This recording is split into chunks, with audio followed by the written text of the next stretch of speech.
चुनाव तो आप ऐसा समझो, उनसे मैं 1-1.5 साल पहले मिला था। तो ऐसे नेता हैं कि सुबह को 10 बजे निकल जाना है और रात को 12 बजे आना है, पूरे दिन क्षेत्र में देना है। उनकी इतनी मेहनत थी कि चोई साहब उन्हें ना तो विधायक के लिए मना कर पाए, ना एमपी के लिए मना कर पाए।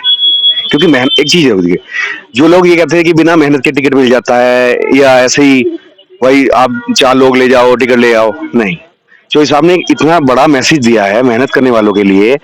चंदन चौहान जी, उन्हें 35 साल की उम्र में इतना कुछ देने का काम कर दिया, राष्ट्रीय अध्यक्ष बना दिया युवाओं का, विधायक बना दिया और एमपी जी का टिकट दे दिया। मेहनत करने वालों को भी चौधरी साहब ने संदेश दिया है और कार्यकर्ताओं को, जो पुराने हैं, जो वफादार कार्यकर्ता, उनको भी संदेश दिया है बागपत में टिकट देकर। कार्यकर्ता तो आप ऐसी बात समझ लो, मैं 3 पीढ़ियों से जुड़ा हुआ हूँ। मैं 3 पीढ़ियों से कार्यकर्ता हूँ, गांव पास में ही है हमारा। तो ये समझ लो चोई साहब भी 3 पीढ़ियों से हैं पार्टी में, और जी चंदन चौहान जी भी 3 पीढ़ियों से हैं, और जो हम कार्यकर्ता हम भी 3 पीढ़ियों से हैं। तो ये समझ लो 3-3 पीढ़ियों का हिसाब चल रहा है यहाँ पे। तो माहौल तो ऐसा बना गया है कि दूर दूर तक कोई है ही नहीं, क्योंकि कैंडिडेट इतना मजबूत है। एक चेहरा ऐसा आ गया हमारे सामने कि विपक्ष परेशान हो गया। आप खुद देख लो, रामपुर में देख लो कितना विवाद हो रहा, यहाँ पे बिजनौर में देख लो, कभी एसपी रोबी जी का सुना जाता, कभी सैनी जी का सुना जाता। परेशानी तो इसलिए है कि कैंडिडेट इतना मजबूत है कि पैरों के नीचे जमीन खिसकने वाला। कई जगह ऐसा पश्चिम में आया, रामपुर हो गया, मुरादाबाद हो गया, मेरठ में सुनने में आया कल गौतम बुद्ध नगर में टिकट बदला गया। माहौल ऐसा बदल गया है। विपक्ष में चोई साहब विपक्ष में थे पश्चिम में, भाई डंडा लेके तो हम ही तैयार खड़े थे, सरकार से लड़ने का काम तो हम ही कर रहे थे। जब हमें कोई नीतियां उनकी पसंद आई तो हम सरकार में आ गए। देखो कोई भी चीज हो, बिना सरकार में रहे कोई भी काम नहीं हो सकता। विपक्ष में हम रह गए, 10 साल से विपक्ष में ही है।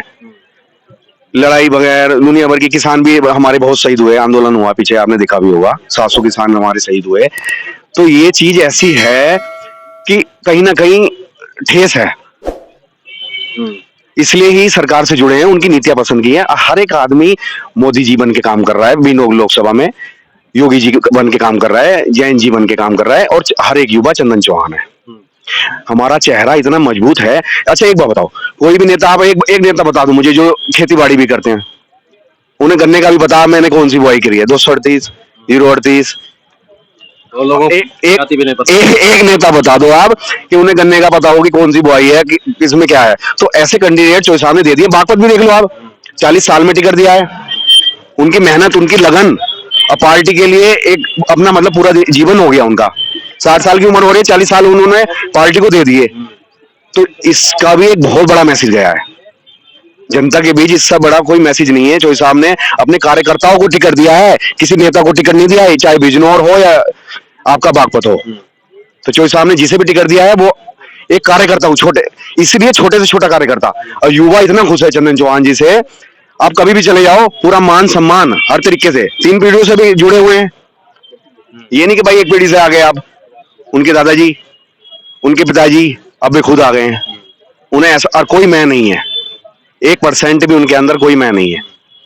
किसानों के लिए बिल्कुल अड़ के काम कर रहे हैं। अभी बिलाई मिल का हमारे यहाँ मुद्दा हुआ, जब भी वो धरने में आए, वरना वहां पे मीरापुर के विधायक थे, वो क्या जरूरत थी यहाँ पे आने की।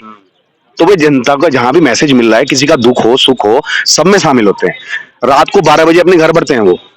एक आदमी अगर विधायक बन जाता है, मैं नहीं मानता वो कहीं बाहर जाते होंगे, ज्यादातर लखनऊ जाना होता है, सबका ऐसा ही होता है। मुलाकात में भी हर चीज में अंतर आ जाता है। ये नहीं कि भाई आदमी कभी जाके मिलो, इनके यहाँ कभी भी जाके मिलो, पूरा मान सम्मान। और युवा इतना खुश है, आप यकीन नहीं मानोगे। उनको ऐसा लग रहा है कि मैं एमपी बन रहा हूँ या मेरा भाई एमपी बन रहा है। एक ऐसा मैसेज गया है जनता के बीच में। और एक जाति एक बिरादरी के नेता नहीं है।